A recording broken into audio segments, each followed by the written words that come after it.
Kisyash, Kiprah Panglima Lingga di Kerajaan Aceh. Novel karya Syukri Muhammad Syukri.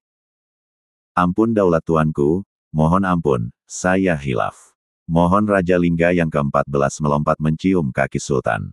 Langkah Sultan terhenti, dia tersadar. Astagfirullah, ucap Sultan, lalu menyarungkan kembali pedangnya. Sultan Al-Kahar dikenal sebagai sosok yang menjunjung tinggi hukum. Dia selalu mengingatkan hakim dan petinggi kerajaan dengan kata bijak, mate anek mepat jerat, mate hukom patamita. Maksudnya, apabila anak meninggal dunia, harus jelas di mana kuburannya.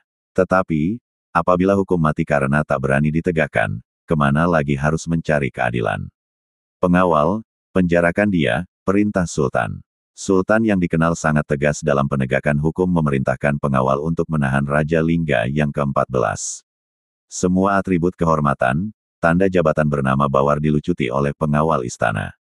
Rapat tahunan yang sejatinya membahas persoalan pemerintahan, berubah menjadi sidang pengadilan terhadap Raja dari negeri Lingga. Esoknya, Datin Fatimah, ibu kandung Sengeda diundang khusus oleh Sultan ke Balairung Sari. Perempuan asal Malaka itu dijemput dengan kereta istana dari Gampong Kedah. Sidang pengadilan hari itu dipimpin oleh Kadi Malikul Adil, hakim kerajaan, sedangkan Sultan menyaksikan dari singgasana. Orang pertama yang dipanggil sebagai saksi adalah Datin Fatimah. Kadi sebagai ketua majelis hakim menanyakan beberapa pertanyaan pembuka kepada Datin Fatimah. Apakah Raja Lingga yang ke-13 adalah suami Anda? Tanya Kadi. Benar yang mulia, jawab Datin Fatimah singkat. Datin Fatimah terheran-heran mendengar pertanyaan Kadi yang tiba-tiba. Selama ini, orang tidak pernah menanyakan siapa suaminya. Tetangga di Gampong Kedah pun tidak tahu bahwa dia istri seorang pembesar kerajaan Aceh Darussalam. Mereka hanya tahu, Datin Fatimah sebagai guru madrasah dan pembuat dodol. Apakah suami Anda telah wafat? Tanya Kadi. Benar yang mulia, jawab Datin Fatimah. Apakah suami Anda dimakamkan di salah satu pulau di Selat Malaka? Tanya Kadi. Benar yang mulia, jawab Datin Fatimah makin terheran-heran. Apakah dari perkawinan dengan suami Anda, ada dikaruniai anak? Tanya Kadi. Ada 2 orang yang mulia, jawab Datin Fatimah. Apa jenis kelaminnya? Tanya Kadi. Keduanya laki-laki yang mulia, jelas Datin Fatimah.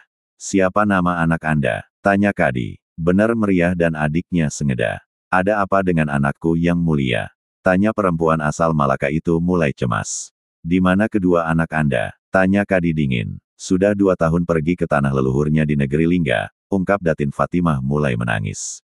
Pengawal, hadirkan pelapor ke sini, perintah Kadi kepada pengawal. Sengeda menuju ke depan ibunya. Dia bersimpuh di kaki Datin Fatimah, perempuan yang telah membesarkannya. Datin Fatimah histeris, bulir-bulir air mata menetes membasahi gurat-gurat kecantikan di wajahnya. Perempuan itu memandang semua orang dalam ruangan itu. Dia tidak menemukan Benar Meriah.